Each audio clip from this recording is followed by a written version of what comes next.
બરાબર છે. હવે તમે જે એના કેન્ડિડેટ છો તો નાનો પ્રશ્ન કહીશ, સાહેબ આવી ગયા છે એટલે બહુ ટાઈમ નહીં લઉં, પણ આપણું રાષ્ટ્રગીત કયું છે? રાષ્ટ્રગીત Vande Mataram. National song of India is Vande Mataram. તો વંદે માતરમનો મતલબ ખબર છે? વંદે માતરમ આ શબ્દનો મતલબ ખબર? વંદન કરીએ છીએ. સુજલામ સુફલામ એનો મતલબ ખબર?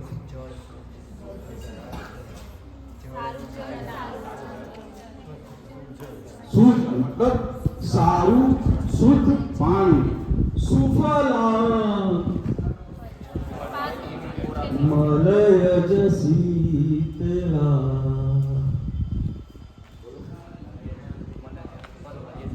મલય પર્વત શું છે? મલય પર્વત પર સફેદ ચંદનના ઝાડ છે. 1875 ની વાત છે.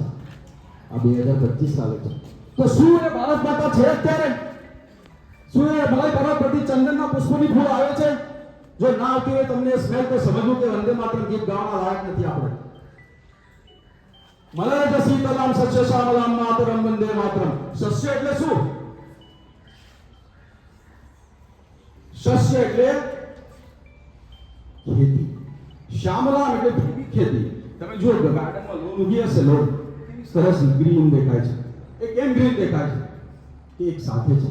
આપણી પાસે એવી ધરતી હતી એક સાથે અલગ અલગ ક્રોપ બધા એક સાથે એટલા સરસ દેખાતા હતા. ત્યારે આપણા બંકિમચંદ્રજી આ ગીત લખેલું એ ભારત માતાને જોયું. તો ત્યારે તમે નીકળશો તો ચારે બાજુ પ્લાસ્ટિક જ દેખાશે. તો પ્લાસ્ટિક નાખવા કોઈ કૂતરો નથી આવ્યો કે ભૂંડ નથી આવ્યો. કોણ છે? તો આપણે પ્લાસ્ટિકનો ઉપયોગ કરવાનો નથી કરવાનો. બિલકુલ આજથી તમારી પાસે આશા લઈને આવ્યો છું. તમારા ઘરે પણ તમારા મમ્મી પપ્પાને કહેવાનું છે કે મમ્મી શાકભાજી લેવા જાય તો કાપડની થેલી લઈને જાય. અને તમે પણ આનો પ્રયત્ન કરો, કારણ કે તમારે આગળ જઈને તમારે મેરેજ કરવાનું છે. તમારા સંતાનને તમે શું આપશો? પ્લાસ્ટિક ખાવા? આવું BHR TDS નું પાણી પીવા આવશો એમને? હું ફાર્માસિસ્ટ છું, મને ખબર છે શું દશા છે પેશન્ટની. બહુ જ ખરાબ હાલત છે.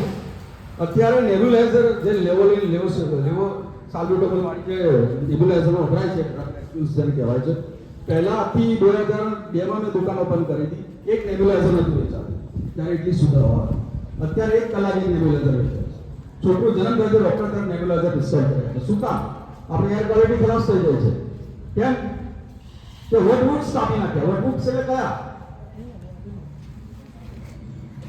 વટવૃક્ષ કોને કહેશું? બનિયાન ટ્રી, પીપળો, વડ, આંબો જે ઘટાડા થવા જોઈએ પણ આપણી કોર્પોરેશને થવા દેતી નથી. તરત જ કાપી નાખે છે. વીજળીના તાર છે. વધશે તો ઓક્સિજન વધવાનો છે, આપણું જીવન સારું થશે, એર ક્વોલિટી સારી થશે. પણ ના, હર ઘર તિરંગા નહીં, હર ઘર એક વૃક્ષ હોવું જોઈએ. ત્યારે તિરંગો બહાર થશે. મારું માનવું એ છે હર ઘર એક વૃક્ષ, અને એ બી વટ વૃક્ષ. બધા કહે ને કે વૃક્ષ નડશે, મૂળિયા કાપશે તો મારું ઘર પડી જશે. ના ભાઈ, વૃક્ષને કોઈ એવી ખરાબ વૃત્તિ ભગવાને નથી આપી કે તમારું આ સિમેન્ટનું કોન્ક્રીટનું જંગલ પાડી નાખે. બિચારો તો દુઃખી છે, બહુ જ દુઃખી છે. એનું કોઈ જ પોસતું નથી, કોઈ પાણી પીવડાવવા પર રાજી નથી. હું આશા તમારી પાસે લઈને આવ્યો છું. તો આપણે વૃક્ષો રોપવાના છે, પાણીનો ઓછો ઉપયોગ કરવાનો છે, પ્લાસ્ટિકનો ઉપયોગ આજથી જ બંધ કરી દેવાનો છે.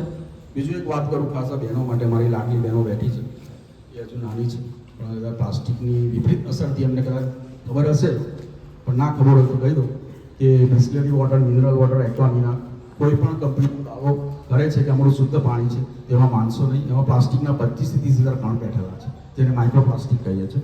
એ માઇક્રોપ્લાસ્ટિક જ્યારે આપણે પીએ છીએ ગ્લાસમાં, લગભગ 25,000 પ્લાસ્ટિકના માઇક્રો કણ છે, જે આપણા દેખાતા નહીં, ગટ પીને હાશકારો લે છે, પણ એ આપણે ઝેર અંદર લઈ રહ્યા છીએ. હવે આ જ બહેનો જ્યારે પ્રેગ્નન્ટ થાય છે ત્યારે પ્લાઝન્ટામાં બેરીમાંથી ક્રોસ કરીને ઇન્ફેક્ટમાં એ પ્લાસ્ટિકના કણ જાય છે અને કેન્સરના સેલમાં ડેવલપ થાય છે એ પ્લાસ્ટિકના લીધે. અને આજે તમાકુ, બીડી, સિગરેટથી પહેલાં કેન્સર થતા બાપ દાદાઓના જમાનામાં, પણ હવે પ્લાસ્ટિક પીવાથી કેન્સર થાય છે. અને કેન્સરના હોસ્પિટલમાં રાફડો ફાટ્યો છે. કેમ? પ્લાસ્ટિક. ચા લોકો પ્લાસ્ટિકના કપમાં, આટલા જે પેપર ગ્લાસ આવે છે ને એમાં બી કદી પાણી ના પી શકે. તમે સામાન્ય લોજિક વાપરો કે ન્યૂઝપેપરમાં, બિલ્ડિંગમાં તમે ખાલી પાણીનું ટપકું મૂકો તો ન્યૂઝપેપર ફાટી જશે. તો એ પેપર કપમાં કેવી રીતે ચાલે? એમાં બી પ્લાસ્ટિકનું કોટિંગ જ છે. તમને અંધારામાં રાખીને તમને એ ઇન્ડસ્ટ્રીવાળા તમને છેતરી રહ્યા છે અને તમે ઝેર મોંમાં મૂકી રહ્યા છો. તમારી કેન્ટીનમાં બી જો એ કપ હોય તો કાઢી નાખો. મેં જોઉં છું, મને બહુ દુઃખ થયું પ્લાસ્ટિકના કપ જોઈને. 10 સ્ટીલના ગ્લાસ ના લાવી શકાય? આ ન્યુસન્સ છે આ ધરતી પર. આપણે એ નથી કરવાનું. આપણે આપણા સંતાનોની ચિંતા કરવાની છે, આ ભારત માતાની ચિંતા કરવાની છે. તો આ 5 આયામ વિશે મેં તમને જણાવ્યું, અનુસરજો. તો ખૂબ ખૂબ ખૂબ ખૂબ આભાર તમારો. હું મારું પ્રવચન પૂરું કરીશ. એવું ઘણું બધું છે પણ લેક્ચર વાળા આવી ગયા છે બીજા, તો માફ કરજો. બરાબર? અનુસરજો ચોક્કસ.